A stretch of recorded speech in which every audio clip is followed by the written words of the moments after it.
부동산 규제책들이 지속해서 나올 것으로 보여지는데요.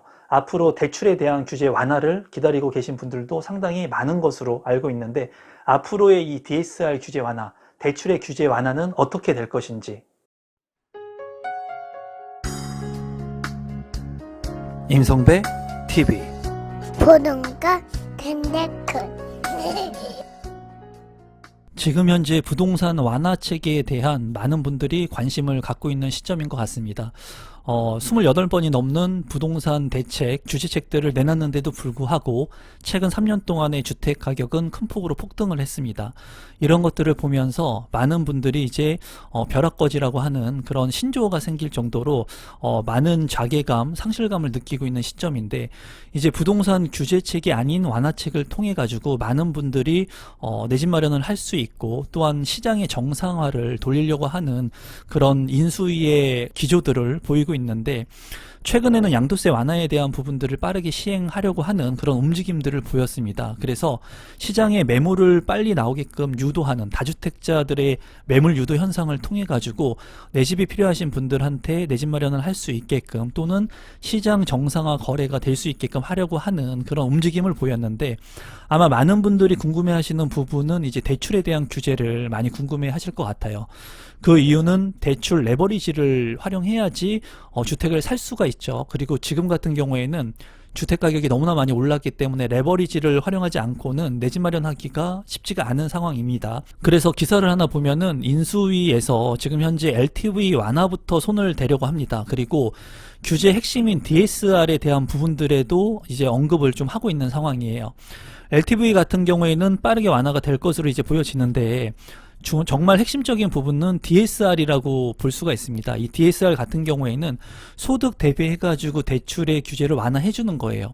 아무리 내가 대출을 받아가지고 내 집 마련을 하고 싶어도 이제 일부 소득 제한으로 인해 가지고 대출에 대한 규모가 굉장히 축소된 그런 바가 있기 때문에, 지금 현재 인수위에서는 DSR을 통해 가지고 축소 완화를 통해서 많은 사람들이 내 집 마련을 할 수 있게 저소득층 또는 이제 소득이 많지 않은 분들한테 기회를 좀 확대해 줄 필요성이 있다고 보여집니다. 하지만 인수위에서는 DSR의 완화 현재로서는 검토한 바 없다. 그리고 금리 인상 등 부실화 우려가 커진 상황에서 DSR의 완화를 좀 지켜보고 판단할 것이다 라고 얘기를 하고 있는 것 같습니다. 여기에 대한 부분을 좀 제 의견을 좀 말씀드리면, 이거는 지금 현재 당연한 수순이지 않나 개인적으로 생각을 합니다. 왜냐하면 지금 주택 가격의 조정을 받으면서 주택이 하향 안정세로 가려고 하는데도 불구하고 부동산의 규제 완화책들을 지금 펴고 있습니다.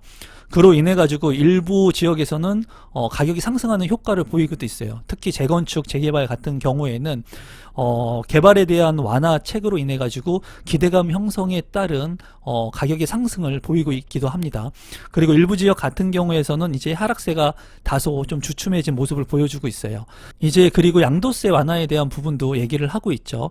양도세 완화까지도 이제 시행이 되게 되면은 많은 그런 요소들, 제거 요소들, 그리고 시장 경쟁 상황에서 부동산 거래가 잘 될 수 있는 그런 부분들을 시장으로 이끌어내는 건데, 여기에서 만약에 DSR 또는 대출의 규제를 큰 폭으로 완화하게 된다면 많은 사람들이 부동산에 대한 수요, 가수요 고객들이 이제 실수요 고객층으로 바뀌게 될 수도 있습니다.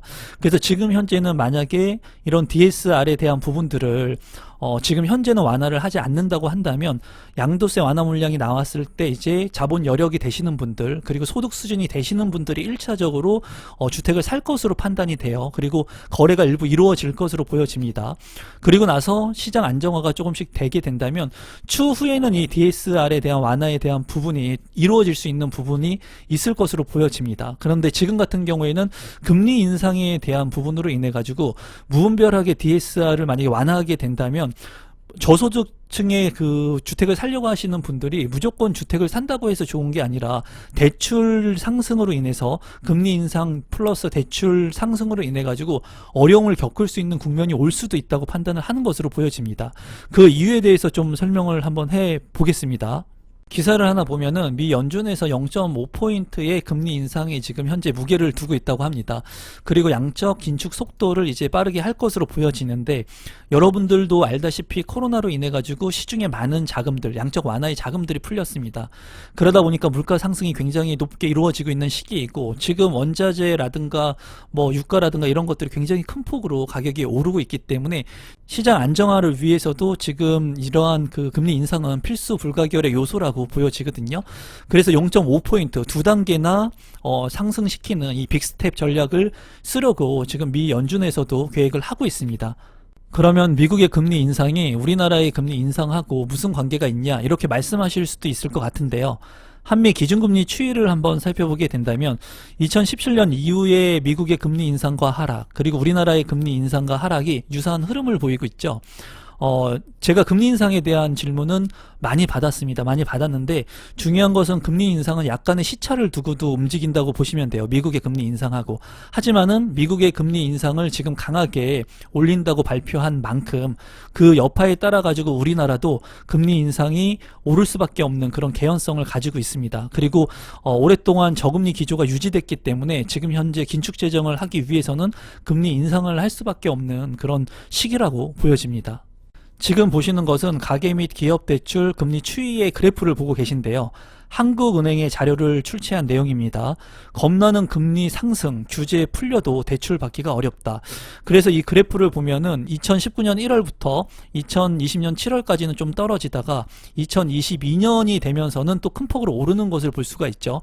지금 이제 금리 인상에 대한 부분만이 남아있는 상황이에요. 지금 금리 인하를 하겠다, 이런 내용들은 전혀 나오지 않고 있죠. 그리고 워낙 자금이 시중에 많이 풀렸기 때문에 그 자금에 대한 양적 완화에 대한 부분을 이제 긴축할 필요가 있다고 보여지는 거죠. 미국에서도 그래서 0.5포인트의 빅스텝에 대한 금리 인상을 예고한 거고, 이로 인해 가지고 보면은 기업 대출이라든가 가계 대출, 그리고 가계 주택 담보 대출의 퍼센테이지가 굉장히 높은 것을 볼 수가 있습니다. 지금 이제 대출을 받으면 6%까지도 그리고 그 이후까지도 이제 앞으로 될 것으로 보여지기 때문에 이 대출의 규제가 풀린다고 하더라도 많은 사람들은 이 대출에 대한 지금 부담감을 느끼고 있는 시점인 것으로 보입니다.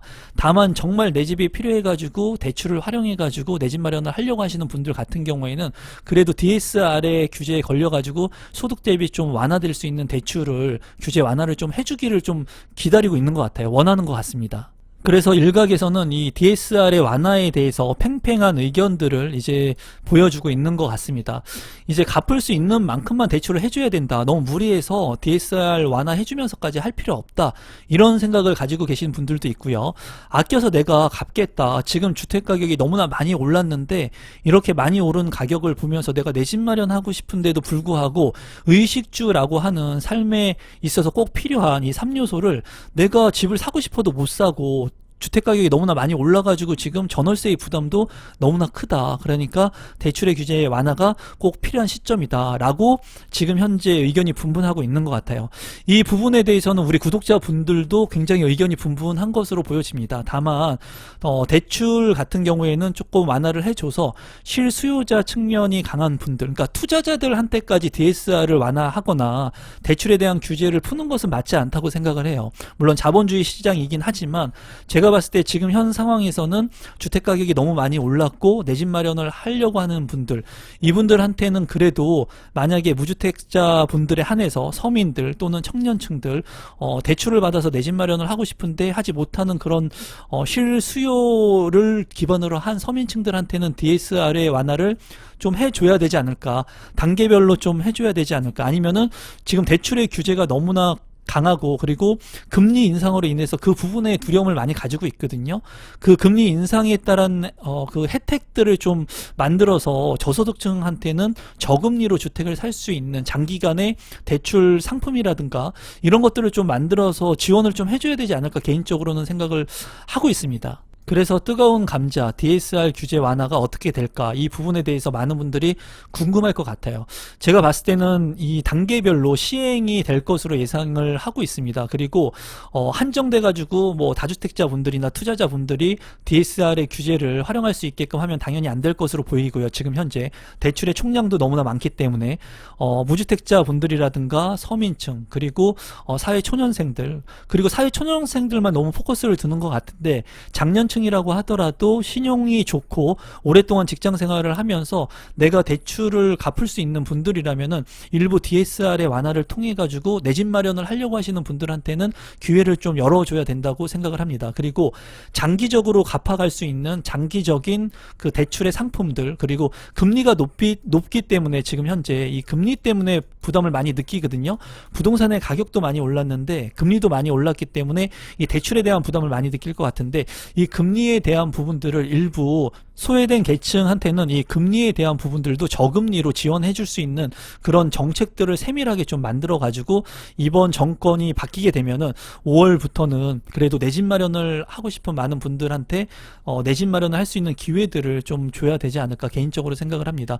DSR에 대한 규제 완화에 대한 것은 지금 당장 풀기에는 또다시 부동산 가격이 많이 오를 수 있는 그런 심리를 만들어줄 수 있을 것 같아요. 그래서 제가 봤을 때는 지금 현재 부동산 팀들, 그리고 인수위에서 부동산의 정책을 맡으신 분들이 앞으로 잘 운영을 하지 않을까 개인적으로는 그렇게 생각을 합니다. 세심하게 세부적으로 단계적으로 완화에 대한 기조를 조금씩 열어가면서 일부 주택을 살 수 있는 사람들이 저렴하게 주택을 살 수 있는 방법들을 마련해 주면서 이제 내 집 마련을 할 수 있는 그런 정책들과 기회들, 그리고 공급 물량들 확대까지도 좀 잘하지 않을까 개인적으로는 한번 생각해 봅니다. 오늘은 DSR 규제 완화에 대한 부분을 좀 말씀드려 봤는데요.